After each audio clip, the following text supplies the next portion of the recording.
Hi, Stacey. Let's see. Here's your question. It's nice to see you. It says last week we were asked to apply the training principles to a blog by Miss Roberts in regards to horse biting.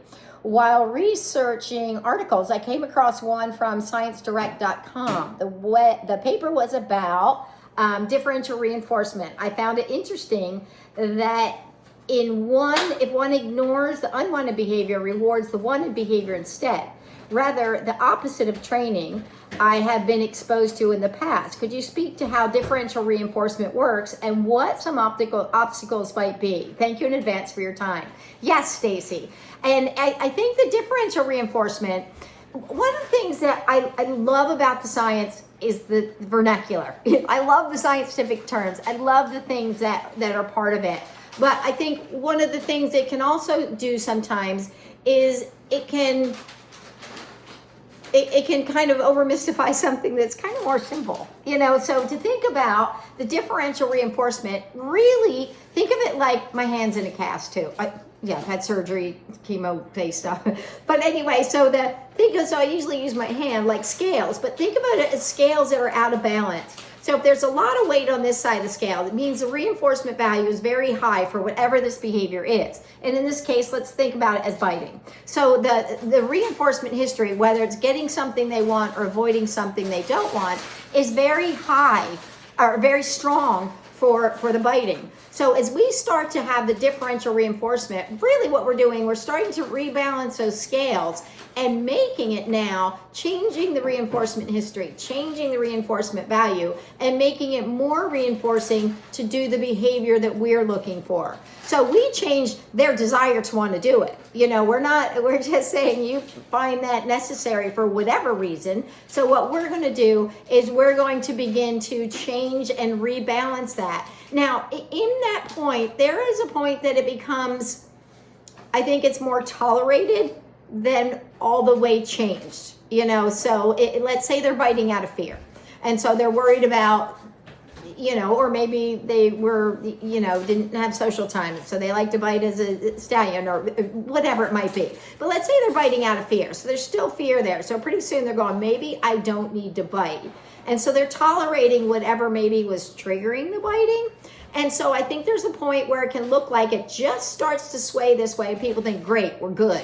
But we may be at a place where they're just tolerating it versus truly changing their feelings about it and that their choice to do it. Because when one is strong, their behavior serves a purpose. So they're going to do the behavior that reinforces them the most. Again, whether avoiding or seeking, there's how it's going to work. So when they're doing one, it means this is more reinforcing than the other. When we can switch it, we begin to change their feelings, their emotions, and their choices because they're going to choose the one that serves them best.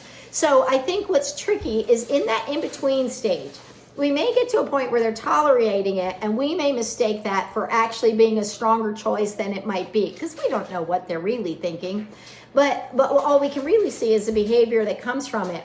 But the other thing I think that can be tricky about it is sometimes it is hard to stop ourselves from doing old habits or that in the case of biting, until we can get them to a point where they're choosing the new behavior, we need to find a way that we can be safe, we can keep them safe, and we can, as we work through rebalancing those scales and adjusting that reinforcement history, that reinforcement schedule. So I find it, here's a good example. There's a little horse, Jessie, that is my business partner, Jessie Hilligus and I. She had a horse that was born there. His name, this is Jessie, his name was Babu, and Babu came out biting. I mean, he was born. She breeds hunters, and he came out and he just was biting, like from, days old. And I'm sure that he was doing it because of teething. I'm sure that he felt discomfort in his mouth because immediately teeth start breaking through.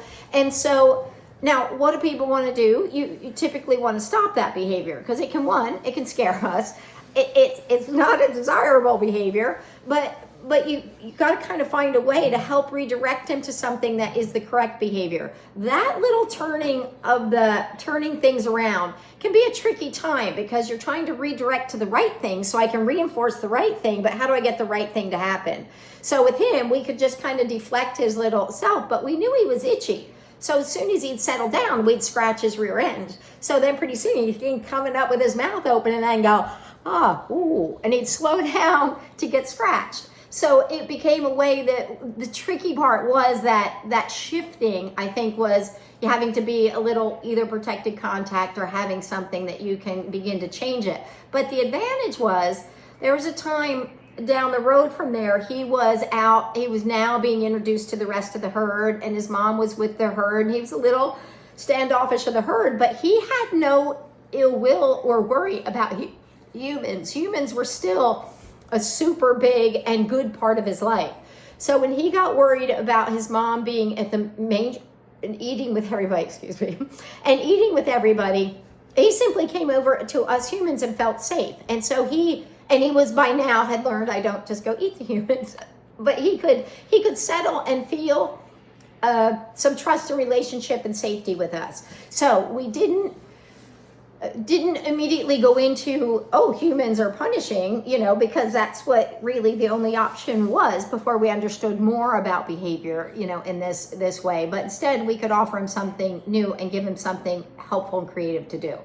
So I hope that hurt. I hope that helps to kind of just give you something to think about, some kind of more pieces about it, because I think that it is a great topic, and we really want to, begin to see desirable behaviors, but doing it with the least amount of adversity if we can. We don't want to break that trust or we don't want to keep them in that sympathetic nervous system where they're worried about things or they're, think the world is scary. We want to help them to feel settled and safe, but we also want to teach them to be problem solvers and figure out from day one. That was operant conditioning right out of the chute. We were saying, okay, we need to help you learn to problem solve and find a good constructive answer as opposed to being worried about it. So it really does help to help create a better relationship, a better sense of safety, at which also that little guy, he's a year old now, he just went and got gelded and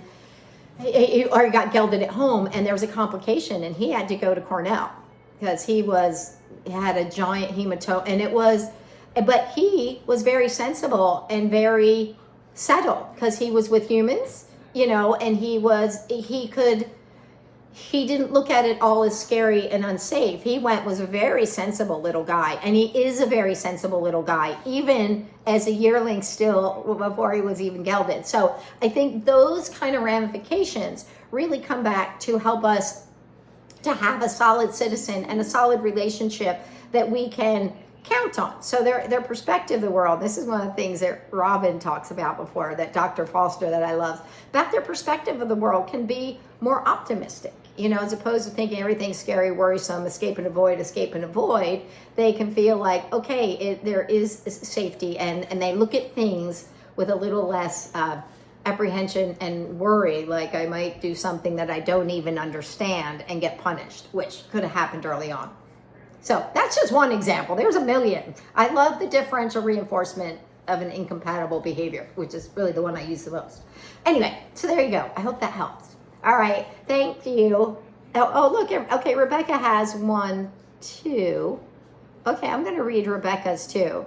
Rebecca says, this is probably my favorite method to diminish unwanted behavior since it doesn't negatively affect the horse's welfare as positive punishment does, and I find it a whole lot more effective than positive punishment, though I was reading through this one article that found both a decrease in biting, chewing cross ties, and an increase in pawing behavior when introduced to differential reinforcement. And that's Bailey et al. They also found that in the case of the horse being left alone in cross ties for any amount of time, which would not be at all unusual for a trainer working alone, the procedure cannot be consistently applied, making it less effective. I couldn't seem to find many studies of this type of training, but from this article, it seems that it may have some difficulties to navigate.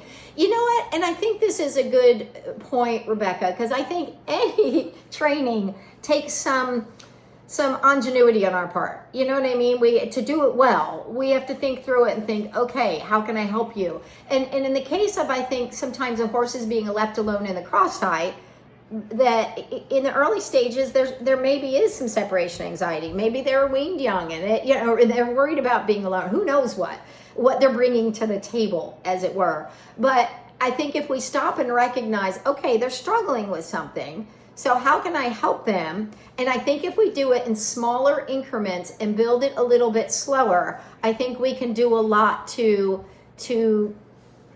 monitor how they're emotionally responding to it.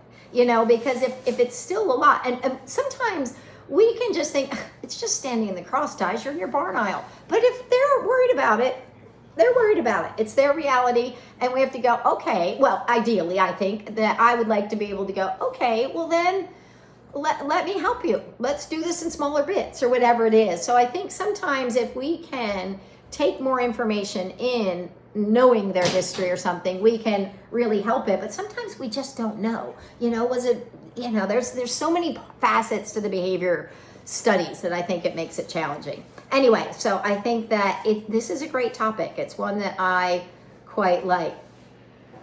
Perfect. Okay, there you go. That's great. Thanks, you guys.